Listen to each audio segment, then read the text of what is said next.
Dahil wala akong magawa, rating mga characters sa Colony. Claimer lang, medyo marami sila so hindi ko alam yung lahat ng pangalan nila pero babanggitin ko na lang sila sa kung paano ko nga sila naaalala. Nang una yung matandang tumatakbo na athletic na nategi doon sa elevator. 10 out of 10. Tatawa ako dito nung minaliit siya ng isang lalaki na matanda na daw siya, na hindi na daw siya athletic. Tapos, inikot niya nga yung kamay. Matapang siya kasi isipin mo yun, nagpahabol ba naman sa mga zombies? Kaso ayun nga lang, nategi sa elevator, hayop kasi yung kalaban binuksan eh. Next, yung lalaking bully, 0 out of 10. Nabuti nang halang nategi agad yun doon sa elevator nung bumukas yung pinto eh. Kala ko aabot pa sa dulo eh. Buti na lang hindi, masama ugali eh. Next, yung babaeng bully, 0 out of 10. Kasi hayop din yung babaeng yan eh. Sobrang pabigat pa na tipong kailangan pa siyang buhatin and iligtas nung babaeng binubuli niya. Nakakabwisit pa nga sa kanya doon sa dulo, akala nga natin nagbago na siya.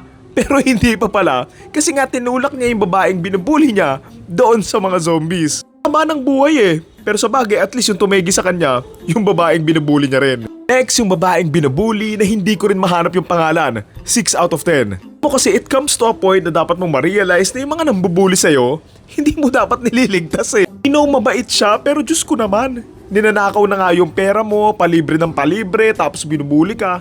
Tapos, ililigtas mo pa? Kasalanan mo na rin yun at some point eh. Kung ako yan sa simulat sa pool, nung palabas pa lang sila ng restaurant, tinulak ko na yan sa mga zombies eh. Next, yung ex-husband ni Jun Ji-yoon, 6 out of 10. Alam mo kung ano yung lesson dito? Huwag kang magpapakahiro. Bali kung mabait yung niligtas ng babae kaya siya nategi eh. Pero hindi naman eh.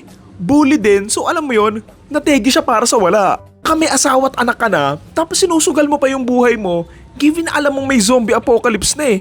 Hindi ba't mas kailangan ka ng mga pamilya mo? Next, yung police na kung pumayag lang siyang sunduin saglit yung kapatid nga ng security guard, edi sana, ligtas na silang lahat. Click pa kasi niya yung info kung nasaan yung kapatid ng security guard eh. Ayan tuloy, nahuli. I mean, gets ko naman na importanteng magawa nga niya yung mission niya, pero kasi, kasama mo tong taong to, tapos, iiwan mo, respeto naman di ba?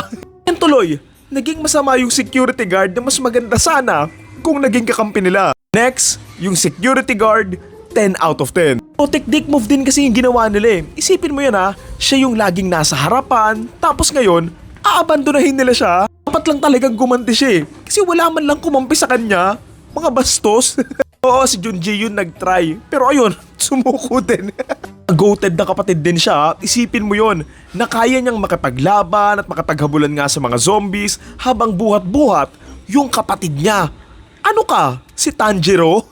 Next, yung kapatid ng security guard na hindi nga makalakad, 10 out of 10. E nung alam niyang imposible na nga siyang makaligtas, mas pinili na nga lang niyang lituhin at iligtas na nga lang yung kapatid niya. Hindi ba nakakaiyak yun? Ayop kasi yung mga kasama niya eh. Matapos niya silang tulungan na makaligtas nga dahil binabantayan nga niya yung CCTV, bigla ba naman siyang iiwanan yung mga hayop? Kung nakakapaglakad siya, makakasurvive silang magkapatid eh. Pero sadly, ayun nga, hindi rin. Next, yung CEO na nagnakaw nga nung idea doon sa scientist kaya nga nagka-zombies, 1 out of 10. Kung hindi niya lang talaga ninakaw yung idea doon sa batang scientist, edi sana, wala yung lahat ng gulong to. Pero natawa lang din talaga ako sa kanya. Nung kinagat nga niya yung scientist, wala lang. Sobrang random lang eh, no? Next, yung scientist, 8 out of 10. Kasi, siya nga yung gumawa ng virus. Isipin mo, nakagawa ka ng virus na ang bilis ngang makahawa, tapos, kaya pa niyang kontrolin, di ba? Kung nanalo siya dito, sobrang unstoppable na niya eh. Kaso ayun, natalo siya ng writers. Valid din naman din talaga yung galit niya. Kasi nga 'di ba, gusto lang niyang bumawi para nga doon sa tatay niya, tapos gaganti nga siya doon sa CEO nga ng company na pinagtatrabahuhan nga niya. So alam mo yon, in some ways, nadala lang naman talaga siya ng galit, kaya niya nagawa tong lahat. Next, yung asawa ng ex nga ni Jun Ji-yoon dito, 10 out of 10. Sobrang goated niya na hindi nga siya agad umalis, and tinulungan pa nga niya si Jun Ji-yoon na matalo nga yung mga zombies. Close din sa kanya na hindi nga niya sinisisi si Jun Ji-yoon sa nangyari nga doon sa asawa niya, and at the end of the day, ginawa pa rin nga niya yung trabaho niya. Next, si Jun Ji-yoon, 9 out of 10. Tuwa din naman ako sa kanya na doon nga sa may dulo, noong pwede na nga siyang tumakas, nagstay pa nga siya kasi nga pinaikot nga niya muna yung mga zombies, tapos ayun, natalo nga niya yung kalaban. Puro hindi lang talaga siya masyadong active na protagonist, maliban lang doon sa ilang scenes, pero okay din naman. Okay, pinakalas and isama na nga rin natin yung chef and yung empleyado doon sa sushi shop. Honestly, wala naman sila masyadong ambag sa story, kundi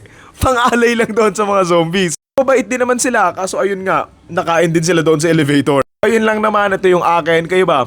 Ano yung rating nyo sa bawat isa sa kanila? Yun lang.